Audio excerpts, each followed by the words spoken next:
आज हम बात करने वाले हैं 15वीं सदी के एक ऐसे जुलाहे और कवि की जिनकी बातें सदियों बाद भी हमारे दिलों में गूंजती हैं, हमें सोचने पर मजबूर करती हैं।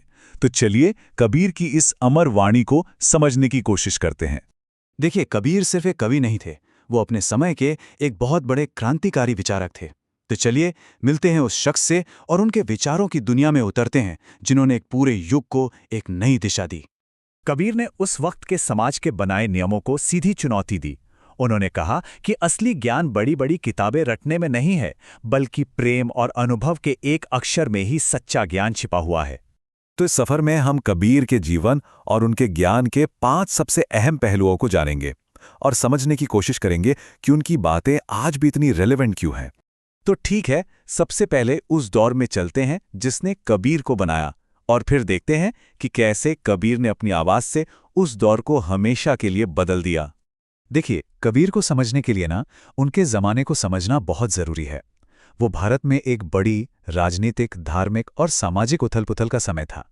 सल्तनतें बदल रही थी, समाज जातियों में बुरी तरह बटा हुआ था और धर्म के नाम पर दिखावा, आडंबर अपने चरम पर था। इसी माहौल ने उनके विद्रोही विचारों को एक शक्ल दी। तो वो सिर्फ कविता नहीं कर रहे थे, असल में वो एक समाज सुधारक थे।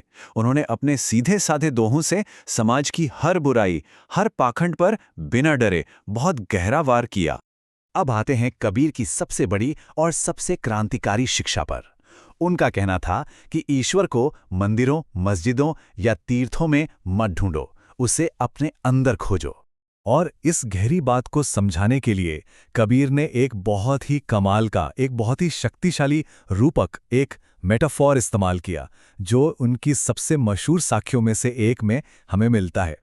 ये दोहा असल में हम इंसानों की कहानी बताता है। हम सब उस चीज को पूरी दुनिया में ढूंढते फिरते हैं जो असल में हमारे अपने ही अंदर मौजूद है। तो इसका सीधा सा मतलब क्या हुआ? लोग अक्सर मंदिरों और रीति रिवाजों में ईश्वर को खोजते हैं, जबकि कबीर कहते हैं कि वो दिव्य शक्ति तो हर इंसान के भीतर ही है, बस उसे पहचानने की जरूरत है। और देखिए, ईश्वर को अपने अंदर खोजने की ये जो बात है ये सीधे तौर पे कबीर के एक और बड़े सिद्धांत से जुड़ती है कि असली ज्ञान व्यक्तिगत अनुभव से मिलता है, सिर्फ किताबी बातों से नहीं। उनकी एक और साखी है जो अहंकार और आत्मज्ञान यानी ईगो और सेल्फ रियलाइजेशन के बीच के रिश्ते को बड़ी ही खूबसूरती से हमारे सामने रखती है और बताती है कि ज्ञान के रास्ते में सबसे बड़ी रुकावट आखिर है क्या। यहाँ कबीर एकदम साफ कह रहे हैं कि सच को देखने में जो सबसे बड़ी दीवार है वो है हमारा अपना मैं, हमारा ईगो। जब तक ये मैं रहेगा तब तक सत्य का अनुभव हो ही नहीं सकता।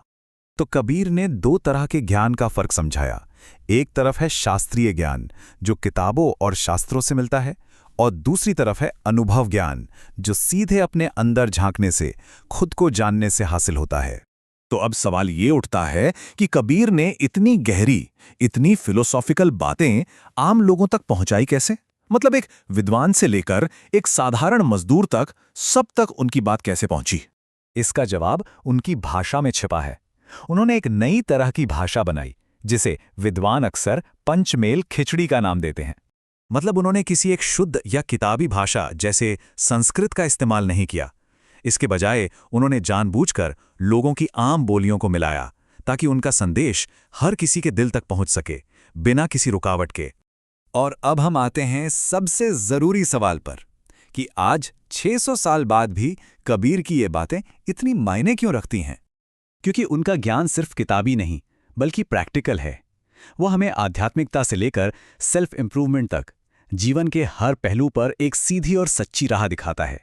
तो कबीर की विरासत क्या है? वो है हर तरह की सत्ता को चुनौती देना, इंसानों के बीच खड़ी की गई दीवारों को तोड़ना और एक सरल प्रेम पर आधारित आध्यात्मिकता का रास्ता दिखाना।